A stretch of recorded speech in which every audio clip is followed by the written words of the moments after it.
Hey, everybody. My name is Carl James, and welcome to another episode of Can I Have a Word? I'm here today with another solo episode. So, as I've said before, this is the podcast that explores language and how it impacts our identity and the people we become. Now, traditionally, I focus on one word, and I'm usually pretty strict about just sticking to the one word. Well, today I'm going to cheat a little bit because I'm not just sticking to one word. It's going to be two words, but we're just going to roll with it. So, the word for today, word, is confirmation bias. Now, there are many forms of bias out there, and it comes from a larger umbrella of terms under unconscious bias. So, unconscious bias, you've probably heard in a workplace training or something like that, but essentially, that just means a social stereotype about a group or identity marker that forms outside of your conscious awareness.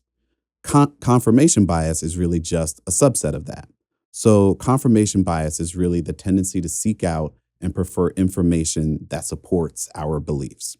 So, the easiest way to think about it, or the way that I like to think about it, imagine two circles. So, on the one hand, you have your beliefs, and on the other hand, you have all the evidence. And the overlap, if you will, that area in the middle is what we would call the evidence that we believe. Now, that part of class is over, but that context is helpful because I'm going to share a little story. So, a few months ago, getting on the train here in New York, and at a certain point during the ride, a man who appeared to be homeless or unhoused and potentially not well mentally, seemed mentally unstable, got on the train and was standing not far from me. He was muttering to himself and was also yelling things out to the rest of the train. Now, depending on where you live, this may not happen that frequently, but here in New York and in a lot of other major cities, I'm sure this type of thing happens all the time, whether you encounter them on the train or on the street, wherever, to the point where most people are probably immune to it. I am not that person. So when someone gets on the train who might be unpredictable in that way, I get noticeably uncomfortable, or maybe not noticeably uncomfortable, but I get noticeably uncomfortable to myself.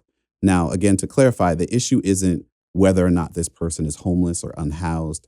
It is the level of unpredictability of someone's behavior that I can't essentially control. So that is the thing that I started to feel when this person got on the car. Now, I am a rational person, thoughtful person. So when that happens, what did I do? I simply just got up and moved to the other end of the car. No big deal, no fuss. And I thought, okay, we're done with that. Train is still going. And then at a certain point, that individual decides to migrate to the other end of the car now, where I've just moved. So I thought I had essentially resolved the problem, and now the problem has just moved to the other end of the car. And not only am I uncomfortable and a little anxious again, but I'm also annoyed because I thought I had sort of solved this situation for myself. And recognizing that I'm on the train, I can't change cars, I can't just get out, I gotta wait till the next stop. I decided I'm just gonna sit here. There are other people on the car. We're gonna be all right. And so I do that. And lo and behold, at the very next stop, the guy gets out and there's no issue. And as I thought about that incident, I thought about how I behaved on the train. And it was one of those things where, you know, I did what I thought I needed to do for my own sort of comfort and safety. But I also started to think about, well, I wonder what other people thought of me just sort of getting up and moving to the other end of the car. Because while it could have been for some random reason, I think it was fairly obvious that that might have this gentleman sort of presenting the way that he was presenting was the reason why I moved. And I started to wonder what other people thought about it. Now, it's New York. People are so focused on themselves and what they're doing, they probably didn't notice. And if they did, they probably didn't care. But I cared. And as somebody who has worked in diversity, equity, and inclusion, I've lived in different parts of the world. I think of myself as a compassionate, good person, all of these things. I didn't love the way that that might have looked. And that's why I was sort of going through this level of analysis about what I did and could I have done something differently.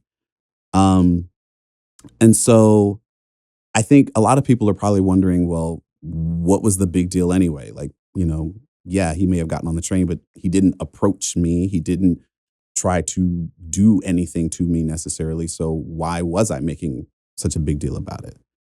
Well, the truth of the matter is, several years ago, when I first moved to New York, I was physically assaulted, essentially sucker punched by someone who was almost definitely on drugs and may or may not have been homeless or unhoused as well.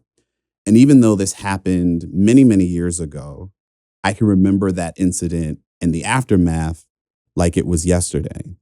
And at the time, I remember thinking, I did not protect myself the way that I should have.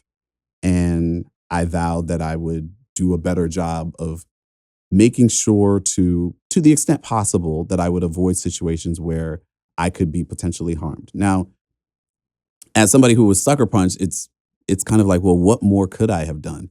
I don't know, but somehow the framing in my mind was I need to be smarter about where I put myself and the things that happen to me. That might not be fair to me, but that's just how I thought about it. And so you're probably sitting there wondering if something like this has happened to you, maybe you get it. But for those that may not have had an experience like that, I can't explain how that kind of trauma sort of stays with you, except to say that it stays with you. And so when I encountered that man on the train, it immediately took me back to being in my 20s and feeling like I needed to protect myself again from a perceived threat. And so, what's the point? I'm sharing this because so many people right now are afraid of the word bias and get immediately defensive when they hear it. Oh, I don't have biases. That's not me. Look, we all have biases. We all do.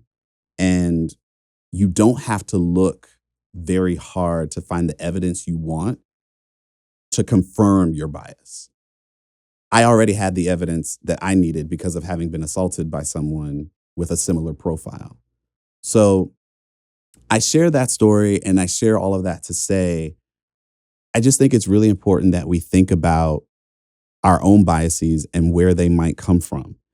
And to be clear, your biases might come from a very valid place and can feel real and scary and make you feel a lot of things that you don't necessarily want to feel, no matter how long ago the incident may have occurred, but they're real. And you develop strategies and coping mechanisms to deal with them. And that works for a period of time.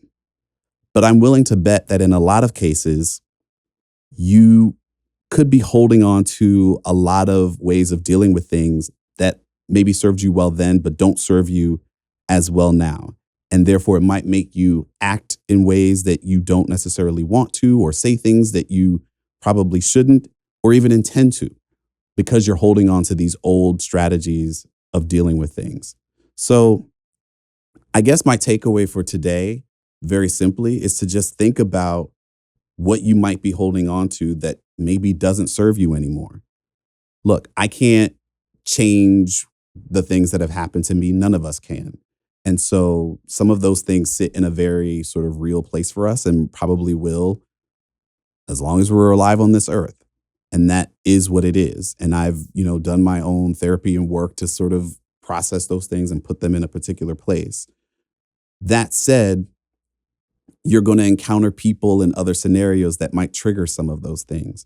And clearly, when I got on the train and encountered that individual, I was triggered, fully admit it. And I didn't do anything to him, but he caused me to sort of do things that I wouldn't necessarily want to do or felt like I shouldn't do. But I did anyway. All of that to say, you're ultimately going to have to figure out sort of where your biases live, where they come from, And eventually, we all just want to get to a place where they don't prevent you from growing in the way that you want to, even if you can't ever fully get rid of them. So, if that resonates with you, let me know. I'm curious to hear what thoughts you might have. But I just thought I'd share the story because it was something impactful that happened to me. And I learned a lot about myself as a result. So I'm going to leave it there for now. Thank you for listening. And until next time, be well.